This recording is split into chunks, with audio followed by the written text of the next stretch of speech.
Hello student, welcome back to my YouTube channel easy physics by Rajaram sir. Students, last video में हमने 12th physics unsolved paper के अंतर्गत 2022 के set number 2 में question number 5 के सभी क्वेश्चंस को सॉल्व कर लिया था।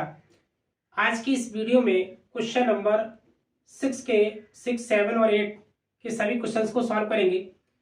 स्टूडेंट्स, अगर आप चैनल को पहली बार विजिट कर रहे हैं तो चैनल को सब्सक्राइब कीजिए और बेल आइकन को प्रेस कर लीजिए। स्टूडेंट्स, अगर आपको वीडियो पसंद आए तो वीडियो को लाइक भी कर दीजिए। स्टूडेंट, स्टार्ट करते हैं आज की video. Question number 6। Question number 6 है, हाइगेंस के द्वितीयक तरंगाओं के सिद्धांत के आधार पर प्रकाश तरंगों के अपवर्तन के नियम की व्याख्या कीजिए। तो स्टूडेंट्स, ये वाला जो क्वेश्चन है हमने 2023 के सेट नंबर 6 में करा दिया है, जिसका वीडियो नंबर 5 आप वहां से वॉच कर सकते हैं। इसका लिंक आपको डिस्क्रिप्शन में मिल जाएगा। ठीक है, इसके बाद now next question, question number 6 का जो अथवा वाला क्वेश्चन है, ये भी क्वेश्चन हमने जो है 2023 के सेट 5 में करा दिया है वीडियो नंबर 4 में। ठीक है, इसका भी लिंक आपको डिस्क्रिप्शन में मिल जाएगा। ठीक है, इसके बाद now next question, question number 7। Question number 7, सौर सेल क्या है? सौर सेल की संरचना एवं कार्य विधि लिखिए। तो स्टूडेंट्स, ये वाला जो क्वेश्चन है वो आपके सिलेबस में नहीं है, अतः इसको करने की कोई आवश्यकता नहीं है। इसके बाद नेक्स्ट क्वेश्चन 7 का अथवा वाला क्वेश्चन है, एक समतल उत्तल लेंस का व्यास 6 सेंटीमीटर है तथा मोटाई 3 मिलीमीटर है। इस लेंस की फोकस दूरी ज्ञात कीजिए।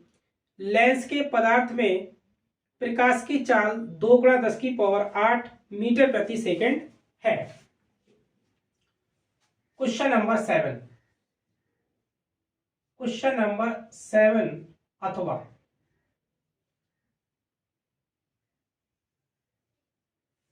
क्वेश्चन नंबर 7 अथवा एक समतल उत्तल लेंस का व्यास दे रखा है। ठीक है ना, समतल उत्तल लेंस का व्यास। ठीक है, व्यास दे रखा है डी, कितना दे रखा है? 6 सेंटीमीटर। ठीक है ना, और जो मोटाई दे रखी है आपकी, मोटाई टी, ये आपकी कितनी दे रखी है? ये आपकी 3 mm है, 3 मिलीमीटर।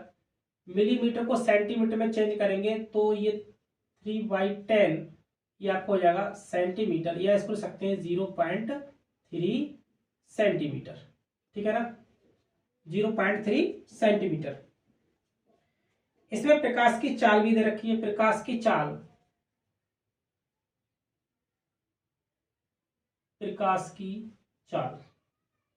ये आपका कितना दे रखा है? बी, 2 × 10⁸ मीटर प्रति सेकंड। ठीक है ना, सबसे पहले हम क्या करेंगे? फाइंड करेंगे वक्रता त्रिज्या, है ना, वक्रता त्रिज्या आर बराबर ये आपका होता है d² टी। ठीक है, d²/2t। यहाँ पे d कितना है आपका? d का मान दे रखा है आपका 6, तो 6 का स्क्वायर अपॉन 2 इंटू इसका मान आपको हो जाएगा 0.3।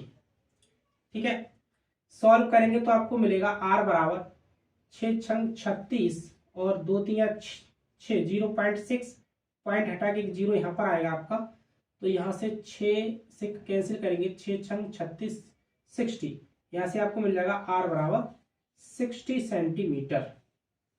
ठीक है ना, परंतु हम जानते हैं कि लेंस के पदार्थ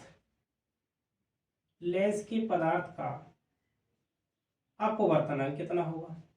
ठीक है ना, लेंस के पदार्थ का अपवर्तनांक n बराबर क्या होता है? n बराबर आपका होता है c/b। ठीक है ना, n बराबर c, प्रकाश की चाल 3 × 10⁸ अपॉन बी कितना दे रखा है 2 × 10⁸, ठीक है ना। 10⁸ से कैंसिल हो जाएगा, 2 से कैंसिल करेंगे तो 1.5 मीन्स आपको ये मिल जाएगा 1.5, एन बराबर 1.5। अतः लेंस के सूत्र से, ठीक है, लेंस का सूत्र क्या होता है 1/f बराबर n-1 1/r1 माइनस 1/r2, ठीक है ना। यहां से चूंकि क्या है समतलोत्तल लेंस है, एक पृष्ठ समतल है और दूसरा पृष्ठ क्या है उत्तल है। समतल पृष्ठ है, इसकी जो वक्रता त्रिज्या क्या होगी, ये आपका क्या हो जाएगा r1 इसको हम लेंगे इनफाइनाइट और ये आपको हो जाएगा r2 माइनस का 60 सेंटीमीटर, ठीक है ना, माइनस का 60। वैल्यू पुट करेंगे तो 1/f बराबर यहाँ से 1.5 माइनस 1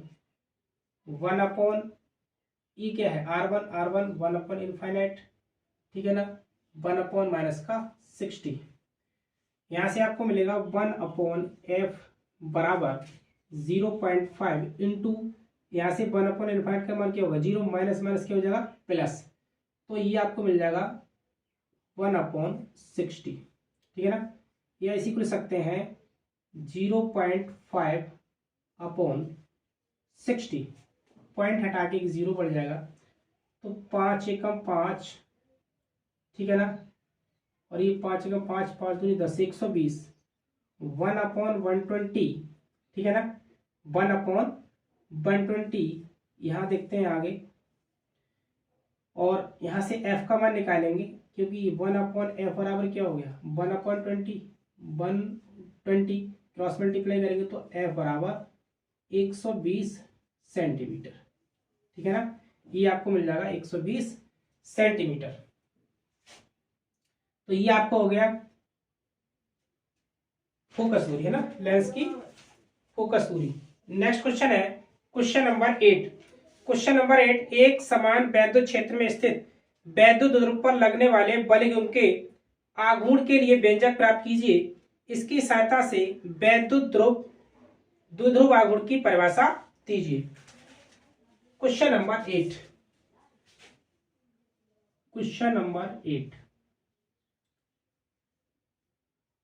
ठीक है। क्वेश्चन नंबर 8 में एक समान वैद्युत क्षेत्र में स्थित एक समान वैद्युत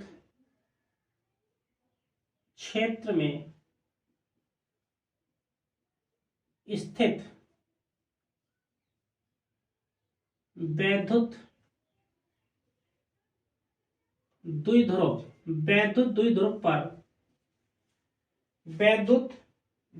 पर लगने वाला बलयुग्म का आघूर्ण, लगने वाला बलयुग्म का आघूर्ण, ठीक है, बलयुग्म का आघूर्ण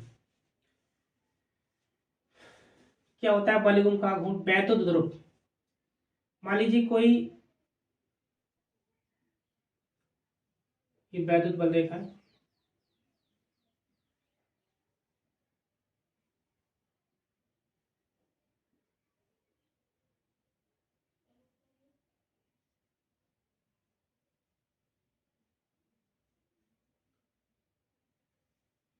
ठीक है, एक वैद्युत ध्रुव है, ए भी एक वैद्युत ध्रुव, ठीक है ना, ए भी एक आपका क्या है वैद्युत ध्रुव है जो +q और -q आवेशों से मिलकर बना है। इसकी जो बीच की अल्प दूरी है वो क्या है 2l है, ठीक है, ए और बी, ये आपका ए और बी, ठीक है ना। यहां से दोनों आवेशों के बीच की जो लंबवत दूरी होगी ये वाली, ठीक है ना, और ये थीटा कोण बनाते हुए रखा गया है, थीटा कोण, तो ये आपकी डिस्टेंस जो है आपकी लंबा डिस्टेंस है ये आपकी हो जाएगी 2l sin theta, 2l sin theta, E vector आपका वैद्युत क्षेत्र है। ठीक है, प्लस क्यू आवेश के कारण, क्योंकि ये प्लस क्यू आवेश, इसमें वैद्युत क्षेत्र के अनुदिश एक बल इस पे कार्य करेगा आपका F1 बराबर क्यू ई। ठीक है, इसी प्रकार इसकी विपरीत दिशा में, क्योंकि चूंकि यह माइनस क्यू आवेश है, तो इधर बल कार्य करेगा आपका F1 बराबर क्यू ई। ठीक है, बल के जो परिमाण होंगे वो समान होंगे, परंतु इनकी जो क्रिया रेखा है वो क्या है, अलग अलग है। अर्थात ये जो वैद्युत ध्रुव है, इसकी प्रवृत्ति इस प्रकार की होती है कि ये द्विध्रुव को घुमाकर वैद्युत क्षेत्र के अनुदिश लाने का प्रयास करता है। ठीक है ना, तो लिखेंगे माना ए बी एक वैद्युत द्विध्रुव है, वैद्युत द्विध्रुव है, जो कि प्लस क्यू एवं माइनस क्यू आवेशों से मिलकर बना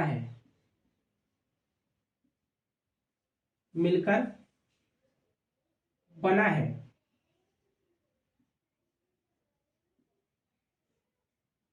इस द्विध्रुव को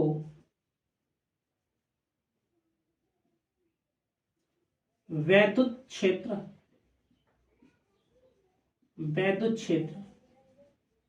ई वेक्टर की दिशा से थीटा कोण बनाते हुए रखा गया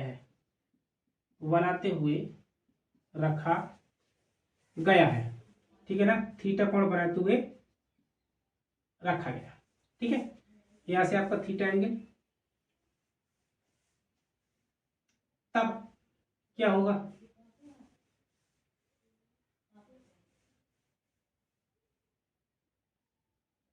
द्विध्रुव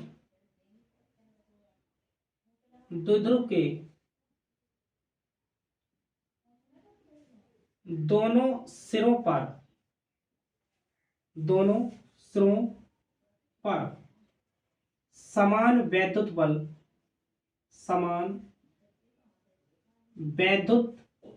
बल F1 बराबर F2 बराबर QE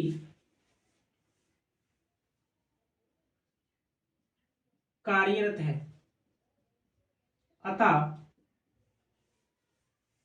अतः ये एक बल युग्म का निर्माण करता है।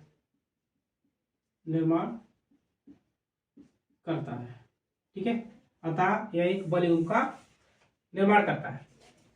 मान लीजिए आपका ये पॉइंट क्या है, सी है, यहां से आपका सी पॉइंट है, तो चित्र में देखेंगे यहां से ये आपका क्या बन जाएगा, लंब, यहाँ पे 90 डिग्री एंगल बनेगा। ठीक है ना, तो यहां से हम ए और सी का मान जब निकालेंगे तो आपको मिल जाएगा साइन थीटा। यहां से अगर निकालेंगे तो क्या मिलेगा, चित्र से देखेंगे, चित्र से ट्रायंगल कौन सा बनना है आपका, A B C, triangle A B C में। ठीक है ना, ट्रायंगल ए बी सी में क्या होगा, साइन थीटा बराबर क्या होता है, लंब बटे कर्ण, तो आपका लंब क्या हो जाएगा ए सी और कर्ण क्या हो जाएगा आपका ए बी। ठीक है ना, ए सी कितना है, ए सी आपका कितना है, ए सी में फाइंड करना है, ए बी क्या है, ये आपका क्या है 2l। तो यहां से अगर ए सी निकालेंगे तो ए सी बराबर आपका हो जाएगा 2l साइन थीटा। ठीक है, 2l साइन थीटा, परंतु हमें फाइंड क्या करना है, बल युग्म का आघूर्ण, इसको हम दर्शाते हैं टॉ से, टॉ बराबर एक बल गुणा लंबवत दूरी। ठीक है, टॉ बराबर इक्वल मीन्स F1 बराबर क्यू ई है और F2 बराबर भी क्या है, क्यू ई है। तो ये क्या हो जाएगा, यहाँ से क्यू ई इंटू लंबवत दूरी हमारी कितनी हो जाएगी, ये लंबवत दूरी कितनी है 2L sine theta, 2L sine theta. तो यहाँ से आपको मिल जाएगा टॉ बराबर 2QL इंटू क्या हो जाएगा ई साइन थीटा, ठीक है। और 2QL आप जानते हैं तो बराबर ये क्या होता है P, वैद्युत द्विध्रुव आघूर्ण, PE साइन थीटा, ठीक है। तो बराबर PE साइन थीटा, क्योंकि P बराबर क्या होता है 2QL, ठीक है ना। ये क्या P क्या है आपका वैद्युत द्विध्रुव आघूर्ण। इसके बाद चूंकि हमें क्या फाइंड करना है, वैद्युत द्विध्रुव आघूर्ण की परिभाषा में फाइंड करनी है। तो यहां से टॉ बराबर टॉ मैक्सिमम का मतलब है यहाँ पे थीटा का मान अगर क्या हो जाए 90 डिग्री, तो यहाँ से आपको क्या मिल जाएगा टॉ बराबर PE, ठीक है ना, या P बराबर टॉ मैक्सिमम अपॉन में E, ठीक है ना। टॉ मैक्सिमम अपॉन में क्या आ जाएगा E आ जाएगा। यदि E बराबर 1 न्यूटन प्रति कूलम, तब P बराबर कितना मिलेगा, P बराबर मिलेगा आपका टॉ मैक्सिमम, ठीक है ना, टॉ मैक्सिमम। अर्थात जब E का मान क्या है 1 न्यूटन प्रति कूलम, तब P बराबर क्या मिल जाएगा टॉ मैक्सिमम। हमें यहाँ से वैद्युत द्विध्रुव आघूर्ण की क्या निकालनी है परिभाषा। तो हम लिख सकते हैं किसी वैद्युत द्विध्रुव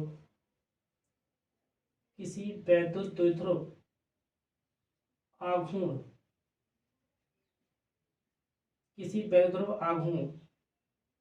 उस प्रत्यानयन बल युग्म के बराबर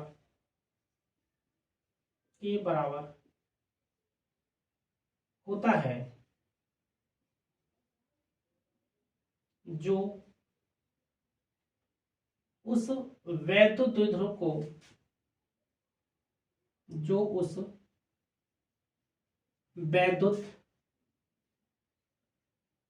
द्विध्रुव को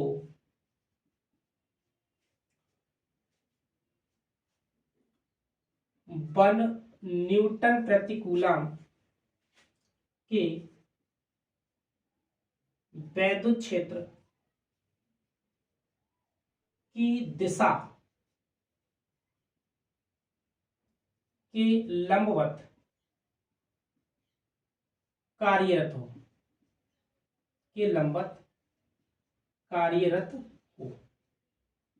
ठीक है। ये आपकी हो गई वैद्युत द्विध्रुव आघूर्ण की परिभाषा। क्वेश्चन नंबर 8 अथवा क्वेश्चन नंबर 8 है, एक दिए गए परिपथ के लिए प्रत्येक शाखा में बहने वाली धारा की गणना कीजिए, ठीक है। एक क्वेश्चन नंबर 8 में एक सर्किट दे रखा है, इसमें 2 वोल्ट का एक विद्युत भागबल है, इससे I1 धारा, और यहाँ से 1 वोल्ट का विद्युत भागबल है और इससे क्या निकल रही है आपकी I2 धारा, ठीक है ना। यहाँ से I1 धारा, ठीक है, और यहाँ से I2 धारा। तो I3 ये जो धारा है I3, इसमें आपकी I3 का मतलब हो गया यहाँ से I1 प्लस I2 धारा, है ना। यहाँ पर जो धारा जाएगी वो कौन सी जाएगी, I1 प्लस I2। तो सबसे पहले बिंदु C पर, है ना, बिंदु C पर हम किरचॉफ के प्रथम नियम से देखेंगे, या लिखेंगे बिंदु C पर किरचॉफ के प्रथम नियम से, किरचॉफ का प्रथम नियम क्या है, बिंदु C पर देखते हैं। यहां से I1 धारा, यहां से I2 धारा किसी संधि बिंदु पर मिलने वाली समस्त धाराओं का बीजगणित योग क्या होता है? शून्य होता है। तो यहां से संधि की ओर आने वाली धारा I1 प्लस I2 धारा भी संधि की ओर आ रही है I2 और माइनस ये संधि से दूर जाने वाली धारा तो I3 बराबर क्या बन जाएगा? 0। या इसको सकते हैं I1 प्लस I2 बराबर I3, इसको डालेंगे इक्वेशन नंबर 1। ठीक है ना। इसके बाद अगर हम ये मान लें ये आपका बंद पास क्या है? 1 है और इसमें धारा की दिशा कुछ इस प्रकार है। ठीक है ना। और ये बंद पास आपका क्या है? 2 है और इसमें धारा की दिशा क्या है? इस टाइप से है। ठीक है। अब यहां देखेंगे बंद पास 1 के लिए, बंद पास 1 का मतलब ए बी सी ए के लिए किरचॉफ के द्वितीय नियम से, है ना, किरचॉफ के द्वितीय नियम से। किरचॉफ का द्वितीय नियम क्या कहता है कि किसी बंद पास में बहने वाली धारा और संगत प्रतिरोध का गुणनफल उस परिपथ में लगे समस्त विद्युत भाग बलों के बीजगणितीय योग के बराबर होता है। ठीक है। तो यहां से I1 धारा है और 1 ओम का प्रतिरोध है, तो यहां से आपको मिलेगा I1 गुणा I1 1 एम्पियर। ठीक है। प्लस यहां से धारा की दिशा क्यों यूं ले रहे हैं? ठीक है। ये भी I3, तो I3 गुणा इसमें कितना ओम का प्रतिरोध है आपका? ये आपका 2 ओम का प्रतिरोध है।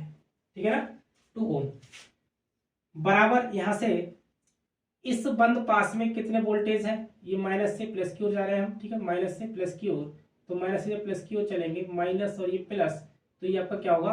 प्लस में। ठीक है ना, धनात्मक हो जाएगा। यहाँ से I1 और प्लस यहाँ से आपका I3 का मान हम ही रख सकते हैं I1 प्लस I2 इंटू 2 बराबर 2, समीकरण 1 से। ठीक है।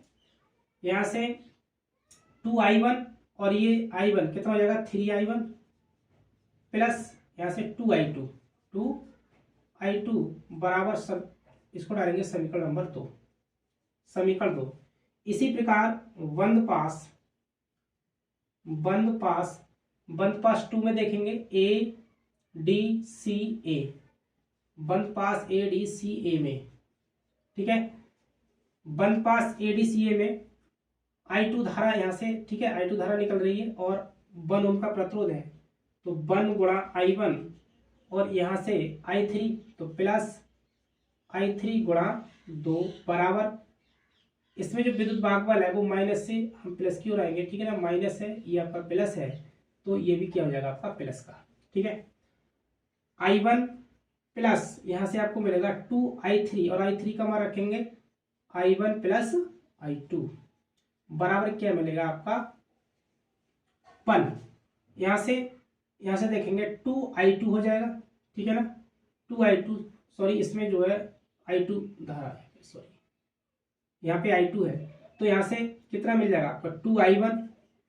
2I1 और प्लस का 3I2 बराबर आपको हो जाएगा 1। इसको डालेंगे इक्वेशन नंबर 3। इक्वेशन 2 और 3 को सॉल्व करेंगे। यहाँ से देखें 3I1 है और यहाँ पे क्या है? 2I1। ठीक है। अगर हम जो है यहाँ से इसमें 2 से गुणा करेंगे, इसमें 3 से गुणा करेंगे, तो समीकरण 2 में 3 से तथा समीकरण 3 में 2 से गुणा करके घटाने पर, ठीक है, गुणा करेंगे तो क्या मिलेगा? यहां से तो 2 से गुणा करेंगे, 2 3 6, 6I1 और प्लस 2 दूनी 4, 4I2 बराबर 2 दूनी 4। ठीक है। इसी प्रकार यहां से 3 से गुणा करेंगे तो 3 दूनी 6I1 प्लस 3 3 9 I2 और 3 एकम 3। ठीक है। माइनस, ये भी माइनस हो जाएगा, चिन्ह चेंज करेंगे घटाने पर, 6I1 से 6I1 कैंसिल हो जाएगा। यहाँ से आपको मिलेगा 5, ये 4 प्लस का, ये माइनस का है, तो 5I2 बराबर 1, 4 में से 3 घटाएंगे कितना बचेगा? 1। या I2 बराबर यहाँ से -1/5, ठीक है ना, माइनस का 1/5, या लिख सकते हैं 1/5 का मतलब माइनस का 0.2 एम्पियर, ठीक है ना। ये आपको मिल गया I2 बराबर माइनस का 0.2 एम्पियर। I2 का मान इक्वेशन 2 में रखेंगे। I2 का मान समीकरण 2 में रखने पर, समीकरण 2 में रखने पर, ठीक है। समीकरण 2 तो यहां से लिखेंगे 3I1 प्लस 2, I2 का मान कितना है, माइनस का 0.2 बराबर 2, ठीक है ना। यहाँ से 3I1 और ये आपको हो जाएगा कितना, 2 दूनी 4 माइनस का 0.4 बराबर 2, और यहाँ से 3I1 बराबर 2 प्लस 0.4, ठीक है। 3I1 बराबर ये आपको जाएगा 2.4, या I1 बराबर 2.4 अपॉन में 3 से डिवाइड करेंगे 0.8, ठीक है ना। I1 बराबर 0.8 एम्पियर, ठीक है। ये आपका I1 का मान आ गया, ये आपका क्या आ गया, I2 का मान। अब प्रश्न में पूछा है कि प्रत्येक शाखा में बहने वाली धारा, ठीक है ना। तो यहां से ये AC, तो AC में धारा कितनी होगी, ठीक है ना। AC में जो धारा होगी वो क्या है, I3 बराबर I1 प्लस I2।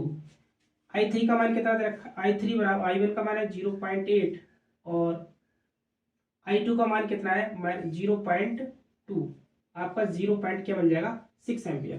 तो AC में धारा कितनी हो जाएगी, 0.6 एम्पियर हो जाएगी, ठीक है। और इसी प्रकार BC में जो धारा होगी वो कितना है, I1 धारा, तो I1 कितना है 0.8। इसी प्रकार जो DC में धारा होगी वो क्या होगी, वो I2 धारा है, I2 कितनी है माइनस की 0.2 है, ठीक है। AD में वही धारा इसमें होगी, ठीक है ना। तो ये आपका हो गया क्वेश्चन नंबर 8 का अथवा। नाउ इसके बाद next question number 9।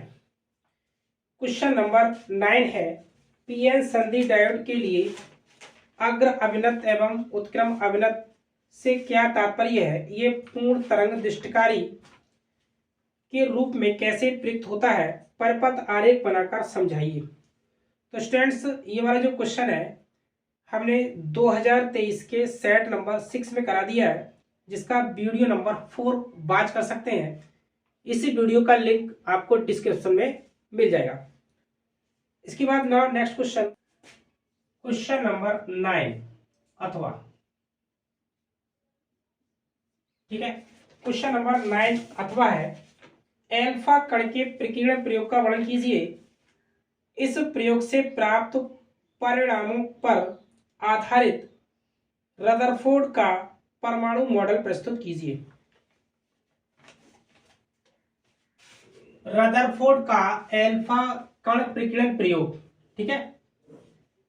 Ernest Rutherford ने रेडियो एक्टिव तत्व पोलोनियम से प्राप्त तीव्र गति से निकलने वाले बारीक किरणपुंज को सोने की पन्नी पर गिराया, ठीक है ना, और एल्फा कणों के विभिन्न दिशाओं में प्रकीर्णित कणों का अध्ययन किया और निम्न तथ्य प्राप्त किए, ठीक है ना।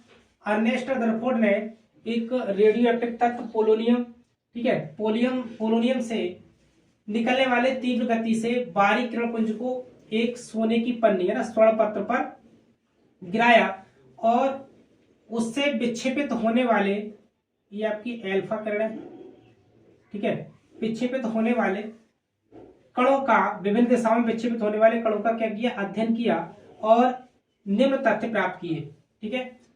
नंबर 1, अधिकांश एल्फा कण सोने की पन्नी से बिना विक्षेपित हुए सीधे निकल जाते हैं, ठीक है ना। अधिकांश जो एल्फा कण थे वो बिना विक्षेपित हुए वो क्या निकल जाते हैं, सोने की पन्नी के आर पार निकल जाते हैं, ठीक है।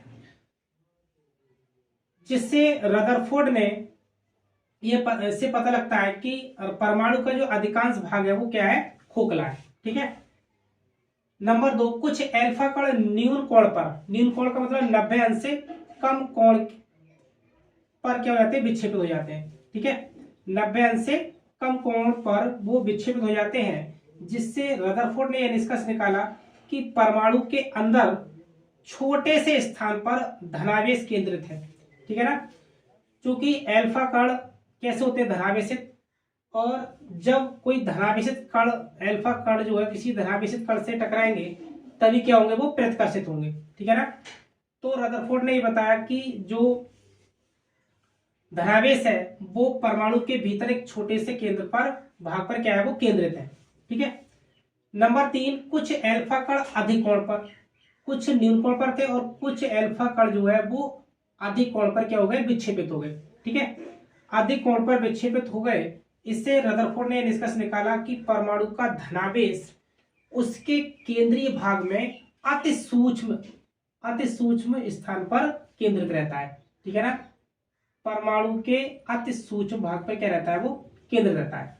ठीक है, तो एल्फा कण प्रकीर्णन प्रयोग के आधार पर रदरफोर्ड ने एक मॉडल प्रस्तुत किया। ठीक है ना, सारे तथ्यों को ध्यान में रखते हुए एल्फा कण प्रकीर्णन प्रयोग के आधार पर रदरफोर्ड ने निम्न मॉडल प्रस्तुत किया। इसका फर्स्ट पॉइंट, परमाणु का समस्त द्रव्यमान तथा धनावेश परमाणु के केंद्रीय भाग में केंद्रित रहता है, जिसे हम नाभिक कहते हैं। ठीक है ना, ये आपका क्या है, नाभिक। ठीक है, नाभिक के चारों ओर इलेक्ट्रॉन 10⁻⁻10 मीटर की त्रिज्या में वितरित रहते हैं। ठीक है, जो इलेक्ट्रॉन है वो नाभिक के चारों ओर 10⁻⁻10 मीटर की त्रिज्या में वितरित रहते हैं। इलेक्ट्रॉन का जो कुल ऋणावेश नाभिक के कुल धनावेश के बराबर होता है। इलेक्ट्रॉन का क्या होता है, इलेक्ट्रॉन पर नेगेटिव चार्ज और नाभिक पर क्या होता है, पॉजिटिव चार्ज। तो कुल जो धनावेश है वो कुल ऋणावेश के क्या होता है, वो बराबर होता है। तीसरा पॉइंट, इलेक्ट्रॉन नाभिक के चारों ओर वृत्तीय कक्षाओं में चक्कर लगाते हैं। ठीक है ना, जो इलेक्ट्रॉन है वो नाभिक के चारों ओर वृत्ताकार कक्षाओं में चक्कर लगाते हैं, जिसके लिए अभिकेंद्र बल है वो नाभिक और इलेक्ट्रॉन के बीच लगने वाले वैद्युत बल से प्राप्त होता है। ठीक है ना, इलेक्ट्रॉन नाभिक के चारों वृत्तीय कक्षाओं में चक्कर लगाते हैं, इसलिए इसके लिए जो आवश्यक अभिकेंद्र बल इलेक्ट्रॉन व नाभिक के वैद्युत आकर्षण बल से प्राप्त होता है।